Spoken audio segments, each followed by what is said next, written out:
दोस्तों स्वागत है आपके डिजिटल अकाउंटिंग स्कूल में। आज की इस वीडियो में डिस्कस करेंगे डाटा टर्नओवर रेशो के बारे में। डाटा टर्नओवर रेशो क्या होती है, एवरेज कलेक्शन पीरियड क्या होता है, इसको हम कैसे कैलकुलेट करते हैं और एक बिजनेस के अंदर एक डाटा टर्नओवर रेशो की क्या इंपॉर्टेंस होती है, ये सब आज हम इस वीडियो में डिस्कस करने वाले हैं। तो सबसे पहले हम बात करें डाटा टर्नओवर रेशो के बारे में। डाटा टर्नओवर रेशो क्या होती है?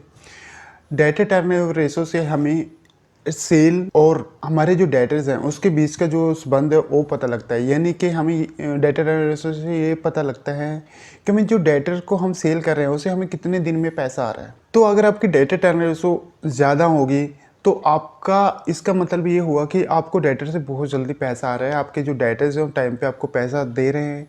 आपकी जो पॉलिसीज हैं उधार सेल करने की, आप ज़्यादातर सेल नगद पे करते हैं। तो अगर आपकी डाटा टर्न रेशो कम होती है तो उससे आपको पता लगता है कि आप ज़्यादा उधारी पे माल दे रहे हैं, आपके जो डेटर हैं वो टाइम से पैसा नहीं दे रहे हैं। तो अब बात करते हैं कि हम डाटा टर्न रेशो को हम कैसे कैलकुलेट करते हैं।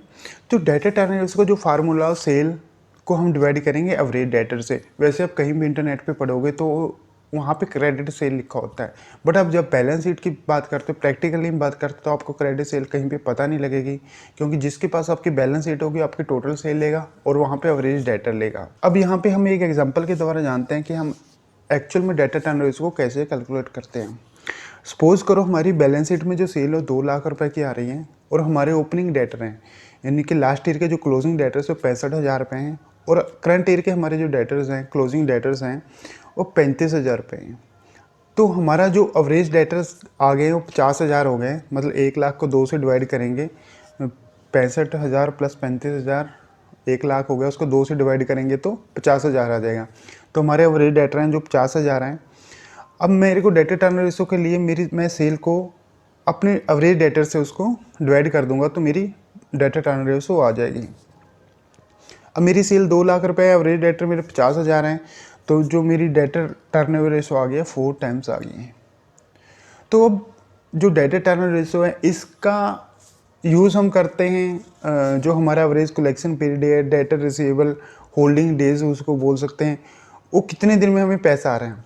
तो वो क्या चीज़ होती है, सबसे पहले हम बात कर लेते हैं एवरेज रिसीवेबल डे या एवरेज कलेक्शन डे भी हम इसको बोलते हैं। इससे हमें ये पता लग जाता है कि हमें जो डेटर से पैसा आ रहा है वो कितने दिन में आ रहा है। तो इसको हम कैसे कैलकुलेट करते हैं, इसका जो फार्मूला है तो उसको आप जितने भी आपके साल में डेज होते हैं, जैसे 365 डे हैं, उसको आपको अपनी डाटा टर्न रेशो जो अभी अपने डाटा टर्न रेशो कैलकुलेट की है 365 को उससे डिवाइड कर देना है।